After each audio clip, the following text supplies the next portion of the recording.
Bangkitnya Suster Gepeng adalah film buatan Kakak Deraj yang tanpa basa-basi langsung menunjukkan pada penonton seperti apa kualitas film yang akan mereka saksikan.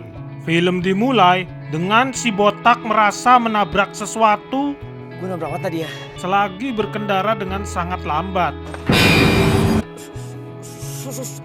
Suster dari Hong Kong. Dari mana lu bisa bilang ini suster? Kesal dituduh yang bukan-bukan, dia langsung melakukan manuver gila untuk menyelamatkan kita dari film tak berbobot ini. Tapi kita tidak seberuntung itu, karena semua ini hanyalah mimpi. Dan ketika si botak pipis sembarangan, kakak mencoba menakuti kita dengan apaan lah ini. Disinilah momen dimana si botak mulai menyesali pilihan hidupnya. Dan film bahkan belum berjalan 5 menit. Dan bukan hanya si botak, bahkan radio pun ikut kesal mengetahui dirinya diam-diam dilibatkan dalam film ini. Hingga meracau yang bukan-bukan menggunakan bahasa Doraemon.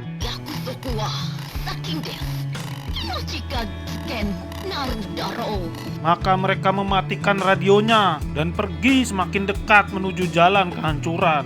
Hari berikutnya, kita diperkenalkan dengan kakak Kay yang kita bisa langsung tahu dari kemiripan mereka yang bagai pinang dibelah dua. Kay, suruh telepon mama tuh. Tadi dia nitip pesen sama aku. Bahkan sahabatnya sendiri tidak bisa percaya dengan premis film ini. Masa kok ada? Di saat Keiko asik membohongi orang tuanya, Sita bersenang-senang dengan menyindir para yatim piatu. Ih, kamu tuh asik tahu bebas nggak ada orang tua. Lalu kita perlu dibodoh-bodohi dengan adegan seperti ini.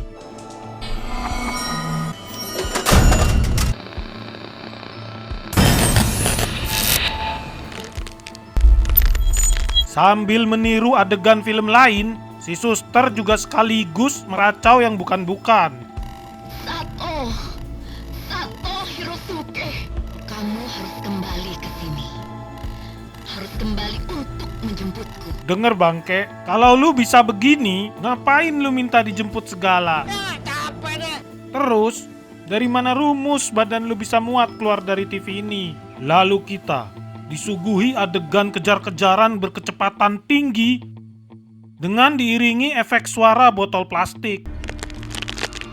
Kecanggihan-kecanggihan seperti ini yang membuat kita semakin jatuh cinta dengan film-film lokal. Stop. Matamu di stop, justru semakin bertambah konyol. Dengan Sita ditarik ke dalam kolam yang membuatnya sedikit kurang nyaman dan membuat Keiko bereaksi berlebihan. Sita, pegang tangan gue. Bangke, lu gak bisa lebih jauh lagi. Panik melihat Sita yang mendadak joget di dalam kolam, Keiko berpikir dan bertindak cepat dengan mengambil pelampung berteknologi tinggi yang langsung diimpor dari Jepang. Sip, tarik Sip. Wow, apa gue bilang? Kecanggihan-kecanggihan seperti inilah. Lu bikin film apa bikin emosi sih? Setelah masalah di kolam selesai, dua orang ini mulai merangkum. Kejanggalan-kejanggalan dari awal kita datang kemari. Maksud lu kecanggihan-kecanggihan kali. Serta menyimpulkan Ini kayak cerita horor, men. semua setuju. Kelelep di kolam cetek memang sungguh menyeramkan. Di malam hari, kita disajikan kembali dengan percakapan-percakapan penting lainnya. Kamu sudah dengar suara aneh dari radio itu? Iya dok, dan kali ini dia sebut-sebut nama Sato Hirosuke. Itu tuh nama kakek aku. Itu halusinasi. Ngapa omongan lu beda lagi? Tadi lu bilang memang banyak yang janggal. Yakusoku wa shakin desu. Inochi ga kiken ni naru daru. Kalau kalian merasa bingung, jangan khawatir. Karena kakak Keiko yang tak bernama datang dan memberi saran yang sangat bermanfaat. Itu bukan urusan gue. Emang gue pikirin. Itulah alasan mengapa si suster hanya berani mengganggu si Keiko. Tapi mereka tahu kalau mereka mendengarkan saran dari kakak Keiko, maka film busuk ini akan langsung berakhir. Aku harus bicara sama kakek aku sekarang. Iya, tapi kan kakek kamu di Jepang. Ya pakai telepon lah Bloon. Seperti yang kita ketahui bersama, bahwa Jepang berada di galaksi yang berbeda dari bumi, maka membutuhkan waktu hingga 2 tahun untuk telepon Keiko bisa mencapai kakeknya. Dan ketika terhubung, waktu pun ikut mundur hingga ke tahun 45.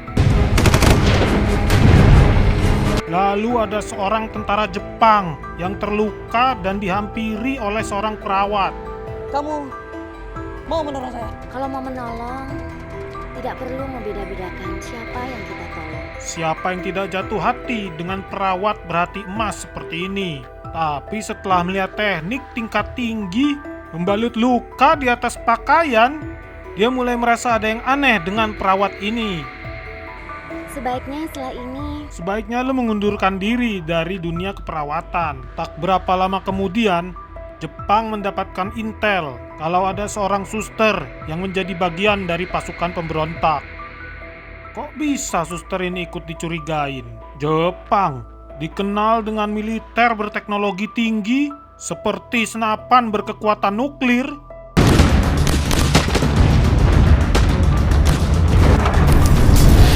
Hingga pasukan super Kapten Jepang Stevie Rogeru yang mampu melempar granat begitu kuat hingga mendarat di masa depan. Arigato. Diam lu! Jepang lantas kesulitan mencari rumah sakit yang menjadi markas pemuda Indonesia. Bukan karena strategi tembak dulu tanya kemudian, melainkan karena rumah sakit Belanda yang mereka cari menggunakan bahasa Inggris. Belajar dari kesalahan, Jepang tidak langsung meledakkan rumah sakit. Kali ini mereka melakukan pendekatan yang lebih humanis dengan memberi salam sapa dan meledakkan rumah tetangga. Mereka akhirnya berhasil menemukan si suster. Setelah beberapa jam menunggu untuk lift datang dari lantai 100, Jepang memberikan eksekusi yang paling konyol yang pernah ada sepanjang sejarah peradaban manusia. Pintu lift itu punya banyak sistem pengaman. Jadi ini alasan kenapa dia disebut suster gepeng. Kok di sini dia nggak gepeng? Inilah momen di mana Jepang menyadari bahwa mereka telah diperalat oleh Indonesia untuk membuat film konyol seperti ini. Maka mereka mengumpulkan segenap harga diri yang tersisa dan langsung angkat kaki dari Ibu Pertiwi. Itulah kenapa sekarang arwah suster itu ngejar-ngejar kita, karena aku adalah keturunan Hirosuke. Apa korelasinya dengan yang lain ikut dikejar-kejar? Setelah berdiskusi selama kurang lebih 5 menit, mereka memutuskan untuk mencari rumah sakit Belanda berbahasa Inggris tersebut dengan bermodalkan peta Pulau Jawa. Kecanggihan ini sampai membuat 3 generasi emas Indonesia tak sanggup berkata apa-apa. Intinya, mereka sampai di tempat tujuan. Dan di sini mereka bertemu dengan The Legend, Ozzy Syahputra. Apa yang Ozzy lakukan di film busuk ini? Dia menjadi Tomb Raider. Jangan sembarangan ngomong ya. Saya hanya memanfaatkan barang-barang yang tidak terpakai. Gile bener. Menyadari bahwa Ozzy mulai mencuri spotlight di film ini, suster tidak gepeng yang kini sudah berganti pakaian dengan yang lebih bersih langsung bergerak cepat untuk menyelamatkan karirnya. Jadi mereka kabur dan bersembunyi. Pak, Bapak bisa gak sih berhenti kasih kita kuliah? Hah? Ngomong apa Kang Somai satu ini? Gak ada seorang pun yang ngasih kuliah di sini. Ozzy hanya meminta kalian untuk tetap tenang. Tenang. Menyadari ketololan ini bisa merusak legasinya, Ozzy dengan tegas langsung menyuruh mereka pergi. Mereka semua pada akhirnya mati secara konyol, terkecuali untuk Sita yang ternyata masih memiliki sedikit harga diri dan memilih untuk mengurung diri di dalam tanah.